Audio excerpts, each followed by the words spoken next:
An estimated 2,300 children as young as 18 months old have been separated from their families and forced into tender age camps. They travel to the United States, hoping to escape a possibly dangerous environment in their home countries, yet they are met with traumatizing separation and treatment. Children who are in jail cells. These are children who should be out in a playground, not in a prison. These are parents who left their home country because they were being persecuted, because gangs and cartels were looking to assassinate them. And they were coming to America to say, I need help. The current treatment of immigrants within the United States goes against the premise on which this country was founded. Both because one of our fundamental values is that being American isn't defined by race or identity or where you came from. There is an illegal and legal way of entering into our country. Some maintain the belief that once an individual breaks the law, they surrender their right to expect certain treatment. They believe that the separation and camps are a just punishment. Criminals do not deserve to remain with their children, no matter the circumstance.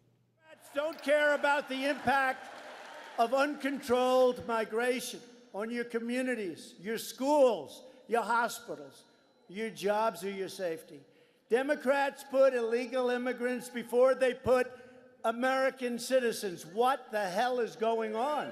As the granddaughter of Holocaust survivors, I know where this road can take us. As soon as you start labeling some people as being in and other people as being out, that can get to a very dangerous place. Conditions in these camps are sickening to think about. Young children have reported being placed in hieleras, or freezers. They are not allowed to shower and were not provided basic toiletries such as soap and toothbrushes.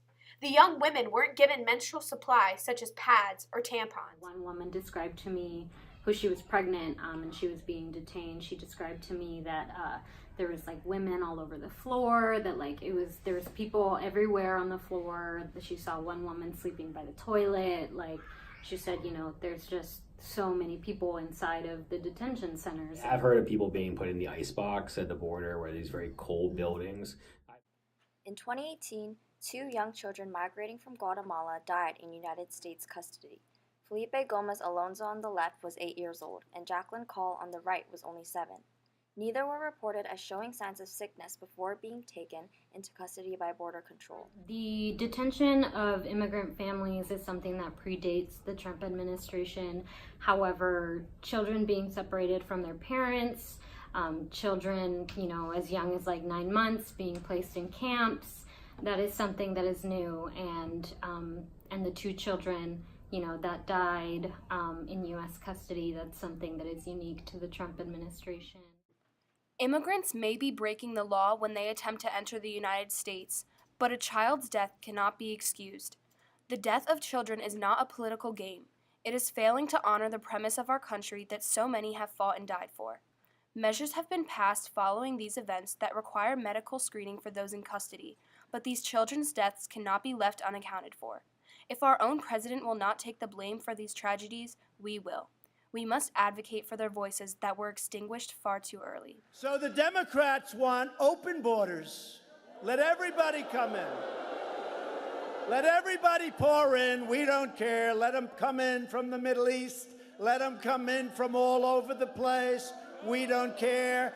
We're not going to let it happen. When you have the President of the United States telling people that the majority of these people are gang members and that they're rapists and that they're doing all of these things, I think that creates a sense of fear among people.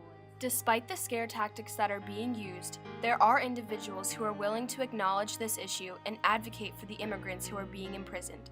They recognize that these people are not criminals. They are mothers, fathers, daughters, and sons seeking help and refuge in our country. Our history is riddled with immigrants searching for and finding freedom in the United States.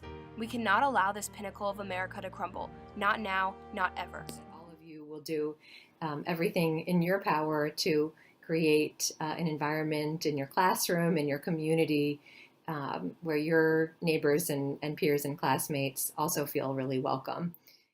The foundation of the United States was built on immigrants. Their hands, their dedication, their work ethic helped support, build, and contribute to this country as we know it.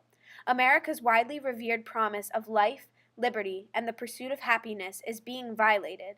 While the border must be secured, we also must secure our own values in the process.